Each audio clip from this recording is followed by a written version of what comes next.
Hello friends, कैसे हैं आप सब। उम्मीद कर रहा हूँ इस टाइम का आप भरपूर उपयोग कर रहे होंगे और अपने क्वेश्चंस को सॉल्व कर रहे होंगे। इसलिए कुछ वीडियोस में मैंने आप लोगों को कुछ हिंट्स दिए थे एनसीईआरटी क्वेश्चंस के। क्वेश्चन नंबर 12 हम कर रहे थे। कुछ बीच में एक प्रॉब्लम आ गई थी जिसकी वजह से मुझे वीडियो बीच में ही बंद करनी पड़ी। मैंने लगभग वो क्वेश्चन पूरा कंप्लीट सॉल्व कर दिया था। अगर आप लोगों को उसमें कोई प्रॉब्लम है तो प्लीज मुझे कमेंट में बताइए। We will go to the next question, question number 13. Okay. Please refer your books. Question number 13. This is NCERT. As observed from the top of a 75-meter high lighthouse. मतलब as observed from the top of a 75-meter high lighthouse. एक 75 metre high lighthouse है from the sea level से 75 metre high. The angle of depression of two ships. आपने lighthouse देखा होगा। Lighthouse is used to help the path of the ships. Okay, this is sea level. ठीक है, तो यहां ship होंगे कुछ दो, तो ये light house, this is your light house.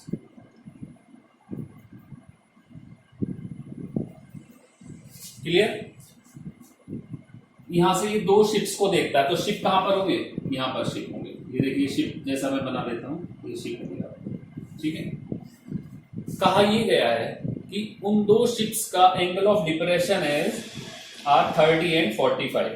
ठीक है, if one ship is exactly behind the other, एक शिप यहां है, एक शिप एग्जैक्टली बिहाइंड है, तो सबसे पहले हॉरिजॉन्टल लेवल, क्योंकि जहां से आप देख रहे हो that is the horizontal level. First of all this is the horizontal level. ठीक है, जब आप इसको देख रहे हो पहले वाले शिप को, ये, और एक बार आप देख रहे हो इससे पीछे जो शिप है इसको।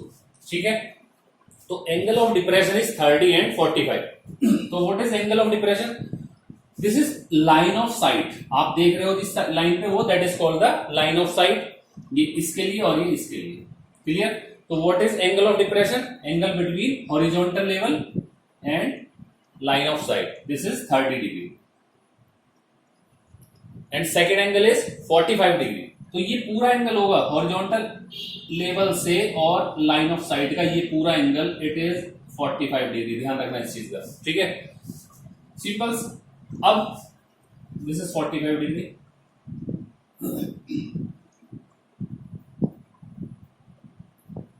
75 meter, this is 75 meter high lighthouse. If one ship is exactly, find the distance between the two ships. दो शिप के बीच की डिस्टेंस कैलकुलेट करनी है। तो अब एक चीज देखना, आप ये x मान लीजिए एंड ये y। ठीक है, तो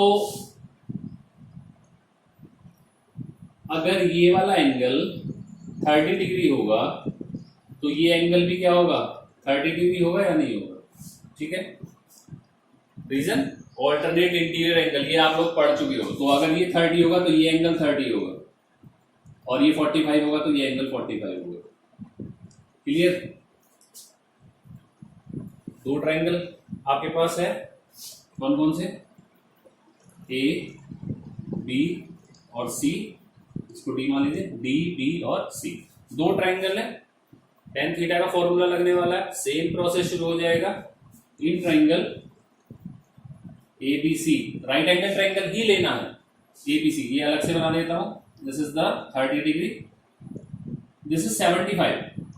ए, B and C. And what about AB? AB is x plus y. This is x plus y. अब तो लगभग कुछ कम्युनिकेशन हो सकता है। tan 30 equal to BC upon AB, perpendicular upon base. This is 75 upon x plus y. And what is the value of tan 30? Tan 30 value is √3, 1 upon √3. Cross multiply x plus y equal to 75 √3. Equation number 1. Same process we can apply in triangle DBC. In triangle DBC, फिर से वो बना देता हूं। देखिए diagram पर जितना आप लोग ज्यादा ध्यान देंगे उतना ही क्वेश्चन आपका जल्दी सॉल्व होगा और आपके अपने लिए भी that is very beneficial. This is 45 degree, this is 75 and this is y because this is D, B and C. DB is y. Clear? Again tan 45. It is BC upon BD.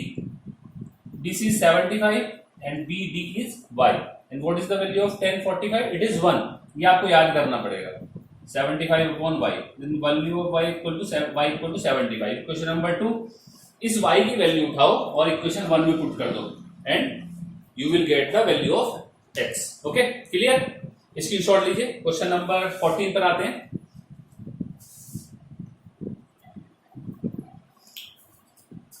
Now come question number 14, that is very important question. Alternate years में लगभग question बहुत बार पूछा गया है। देखिए इसका diagram आप लोगों को बुक के अंदर दिया हुआ है और इसमें क्या है, एक डिफरेंट जो क्वेश्चन है लैंग्वेज इसमें ये है कि इसमें जो हाइट है गर्ल की वो गिवन है। एक 1.2 मीटर टॉल गर्ल, ठीक है, spots a balloon moving with the wind in a horizontal line at a height of 88.2 metre from the ground. Question को समझिए, एक 1.2 मीटर हाइट की एक गर्ल खड़ी हुई है, यहां इसकी आईज होंगी, वो क्या कर रही है, एक 88.2 मीटर ग्राउंड से 88, ये ग्राउंड लेवल होगा आपका जहां पर वो खड़ी हुई है, ये ग्राउंड हो गई। वो क्या करती है, एक बलून को देख रही है जो कि 88.2 मीटर है ग्राउंड से। तो लगभग यहाँ फिगर भी देख सकते हो आप, फिगर बनी हुई है, ये बलून है आपका, ठीक है। तो सबसे पहले हॉरिजॉन्टल लेवल बनाना पड़ेगा इसका, क्योंकि हॉरिजॉन्टल लेवल आपका ग्राउंड लेवल नहीं होगा, हॉरिजॉन्टल लेवल होगा आपका जहां इसकी आईज है, ये आपका हॉरिजॉन्टल लेवल ये होगा। तो अब जितना भी क्वेश्चन होगा आपका वो इस हॉरिजॉन्टल लेवल से चलेगा, ग्राउंड लेवल से नहीं चलेगा, ठीक है।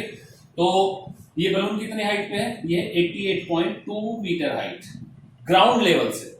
तो अगर ये 80 तो 1.2 तो ये होगा, ये कितना बचेगा, ये बचेगा 88.2 माइनस 1.2 इक्वल टू 87 मीटर बचेगा। कहां से, यहां से और यहां तक, क्योंकि अब आपका हॉरिजॉन्टल लेवल ये चलेगा, वो नहीं चलेगा ग्राउंड वाला, ठीक। तो 87 बचेगा आगे। उसने क्या किया, उसको देखा the angle of elevation of the balloon from the eyes of the girl at any instant is 60 degree. तो जब ये वो उसने यहां देखा तो इसका जो एंगल ऑफ एलिवेशन था दैट इज 60 डिग्री।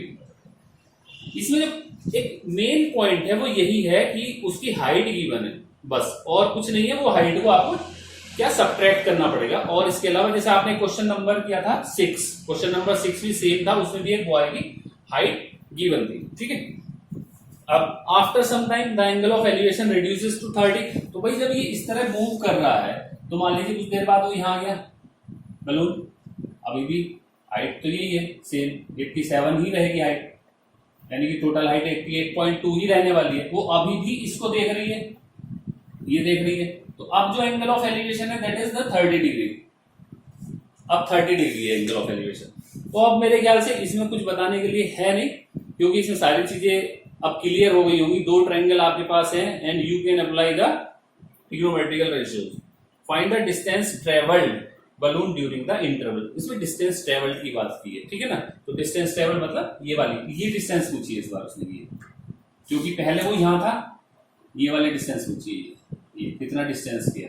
तो आपको ये किसके इक्वल होगा, ये इसके इक्वल होगा, ठीक है। तो आपके पास दो ट्रायंगल है, कौन कौन से, ए बी और सी। ये बड़े वाला ट्रायंगल होगा और ए बी सी तो हो गया, डी और ई ये वाला ऊपर होगा,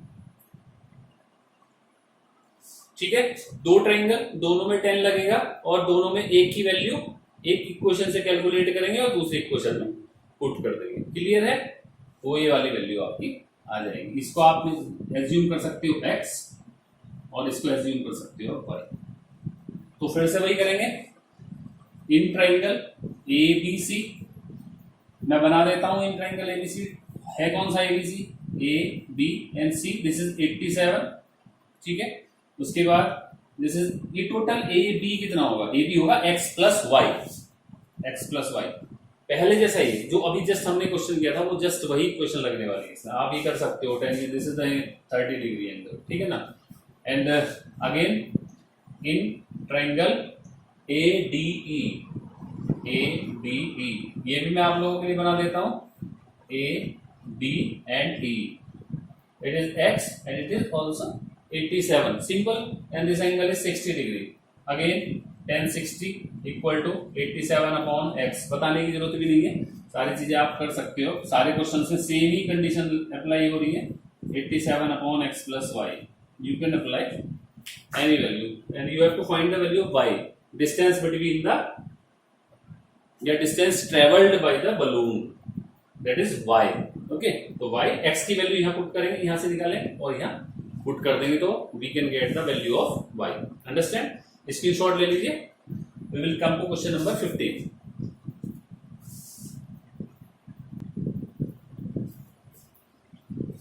now come next question, that is very very important question and it is question number 15। Question number 15 important इसलिए है क्योंकि इसमें टाइम दिया हुआ है और टाइम और स्पीड का रिलेशन डिस्टेंस होता है, और अभी तक जितने भी आप लोगों ने क्वेश्चन हाइट एंड डिस्टेंस के किए हैं तो उसमें एक डिस्टेंस दे रखी है, ए और बी के बीच की डिस्टेंस, बी और सी के बीच की डिस्टेंस, ये सारे डिस्टेंस में अभी तक आपके क्वेश्चन आए हैं, लेकिन ये क्वेश्चन ऐसा है जिसके अंदर टाइम दिया हुआ है, ठीक है। तो आपको एक सिंपल फॉर्मूला याद रखना है, यस, अगर हमें स्पीड पता लग जाए, कि क्वेश्चन एक बार पढ़ते हैं, एक straight highway leads to the foot of a tower, मतलब ये हुआ कि आपके पास एक टावर है, क्वेश्चन के अकॉर्डिंग ये स्ट्रेट हाईवे है जो कि टावर के फुट की तरफ आ रहा है, ये स्ट्रेट हाईवे है ये, ठीक है, it is tower, clear. A man standing at the top of the tower, एक आदमी यहां पर खड़ा हुआ है, ठीक है। Observe a car eight an angle of depression 30 degree, तो वो एक कार को देख रहा है और डिप्रेशन का एंगल इट इज 30 डिग्री, तो इसका मतलब वो कार इस हाईवे पे है, कहीं आ रही है, ठीक है। मान लीजिए वो कार ये है, क्लियर, और इधर की साइड चल रही है, ठीक है। तो सबसे पहले तो हॉरिजॉन्टल लेवल क्या होगा, this is your horizontal level, ठीक है। अब वो इसको देख रहा है, ये देख, ठीक है, angle of depression is 30 degree, this angle is 30 degree, तो अगर ये 30, तो अभी इसको यहां मार्क कर लेते हैं, दिस इज ऑल्सो 30 डिग्री, ठीक है, ऑल्टरनेट इंटीरियर एंगल, ये तो क्लियर हो गया होगा आप लोगों को, which is approaching the foot of the tower towards the uniform speed है, ठीक है। 6 सेकेंड लेटर, देखिए यहां थोड़ा सा चेंज हो गया क्वेश्चन, 6 सेकेंड लेटर, ठीक है, 6 सेकेंड के बाद the angle of depression of the car is found to be 60 degree, 6 second के बाद मान लीजिए वो कार यहां आ जाती है,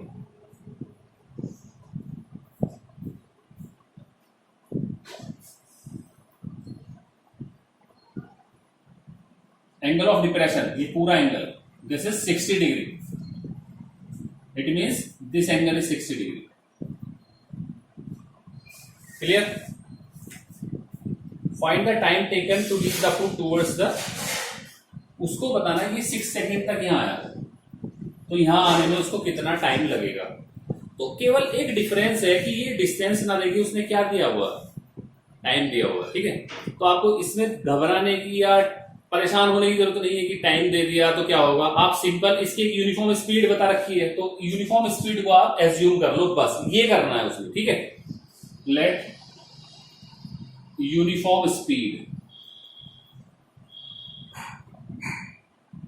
बी, कुछ भी मान सकते हो आप, एक्स मान लो, एक्स मानोगे तो यहाँ एक्स वाई मान लेंगे, तो आप सिंपल बी मान लो, क्योंकि बी को आप स्पीड मानते आ रहे हो, बी मीटर पर सेकेंड, ठीक है।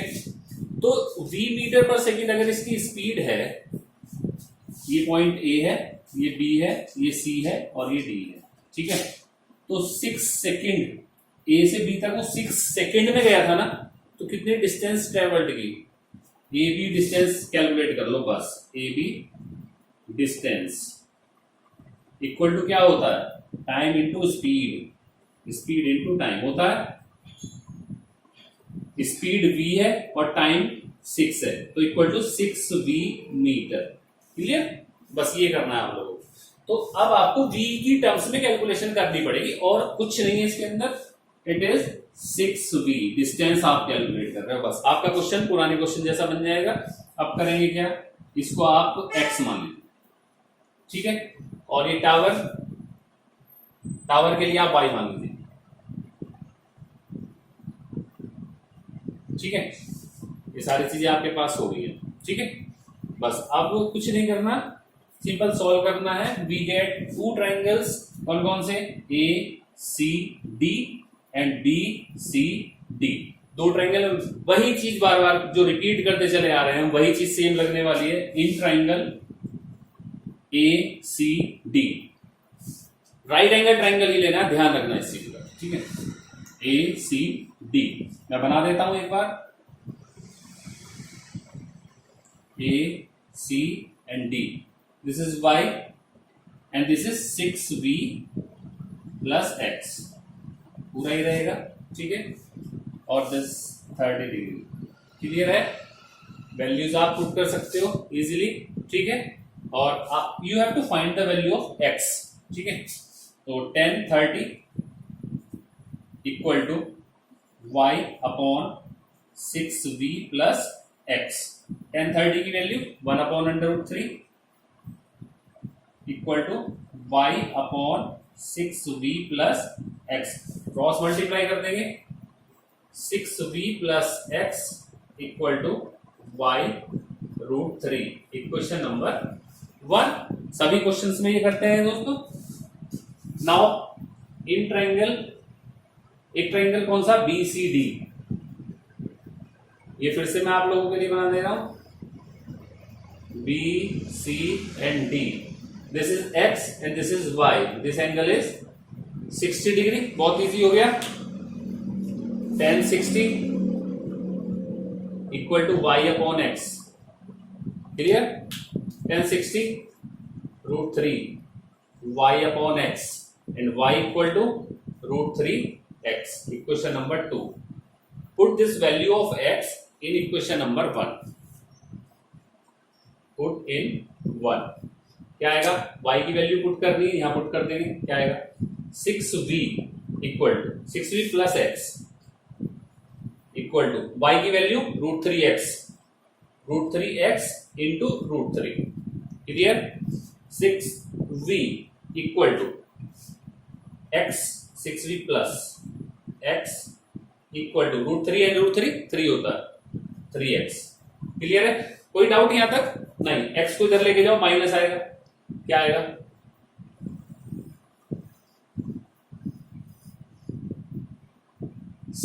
v equal to 2x, clear है। एंड x की वैल्यू आएगी 3v, 3v आ गया, x की वैल्यू 3v आ गई, ठीक है। This is the distance 3v। अगर डिस्टेंस पूछा होता तो ये आंसर था आपका, लेकिन उसने पूछा है टाइम, ठीक है। तो time to cover 3v distance, तो टाइम पूछा है, टाइम का फॉर्मूला क्या होगा, टाइम का फॉर्मूला होगा distance upon speed.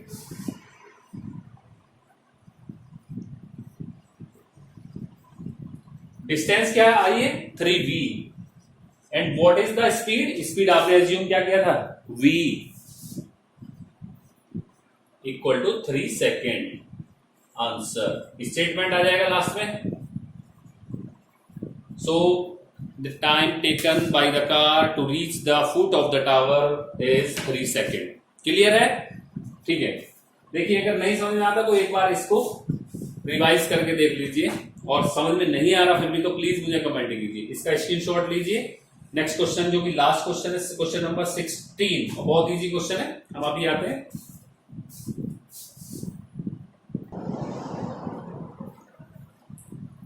Now come question number 16, last question, question number 16। The angle of elevation of a top of a tower from 2 points at a distance of 4 meter at the 9 meter from the base of the tower। देखिए angle of elevation, इसका मतलब point नीचे होगा और आप ऊपर की side देख रहे हो। The angle of elevation of the top of a tower, एक टावर है, सबसे पहले तो एक टावर बना लीजिए, this is your tower and this is ground level. अब जो एंगल ऑफ एलिवेशन है वो कहां से है, फ्रॉम 2 पॉइंट्स, 2 पॉइंट से आप इस टावर के टॉप को देख रहे हो, इतना तो समझ में आ गया अब तक।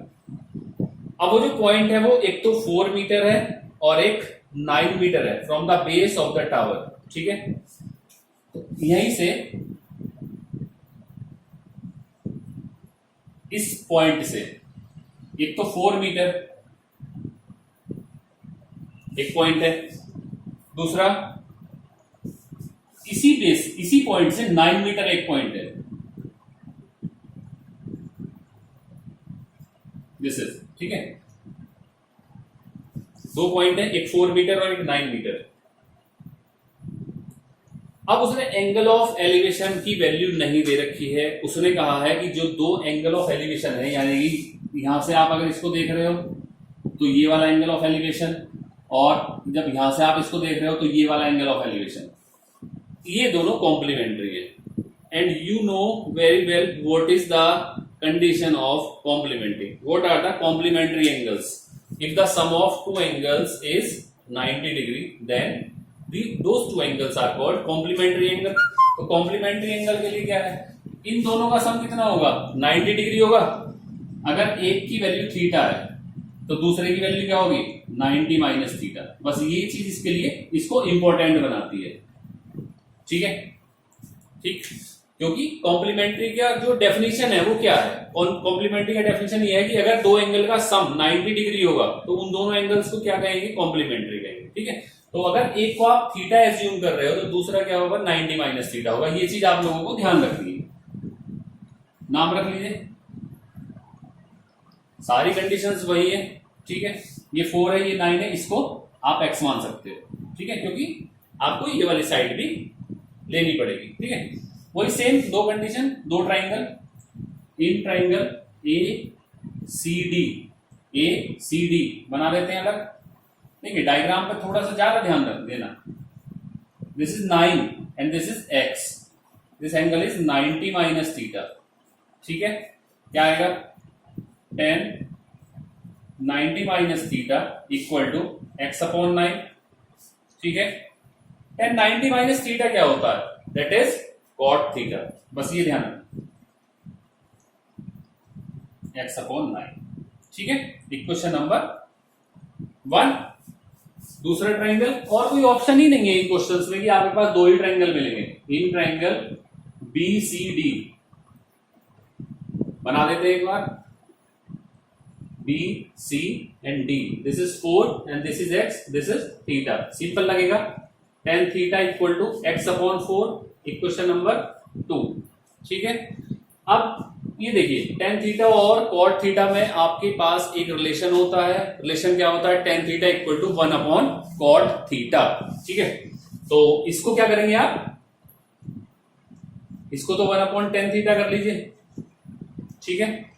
तो अगर आपने इसको पलट दिया है तो ये वैल्यू भी क्या होगी, 4 अपॉन x होगी या नहीं होगी, क्लियर है।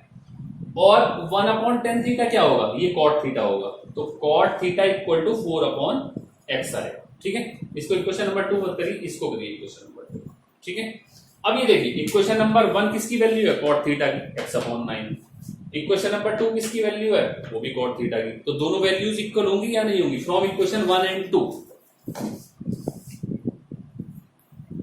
फ्रॉम इक्वेशन 1 एंड 2 यहां लिख देता हूं, दोनों वैल्यूज को इक्वल कर दीजिए, x upon 9 equal to 4 upon x, cross multiply करेंगे, x स्क्वायर हो जाएगा 36 हो जाएगा, और जब स्क्वायर रूट लेंगे x का, रूट 36 प्लस माइनस 6 आता है, जब भी स्क्वायर रूट की वैल्यू आती है तो प्लस माइनस 6 होगा, ठीक है।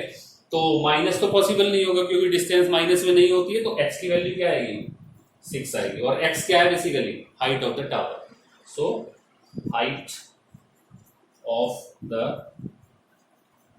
Tower equal to 6 metre, clear.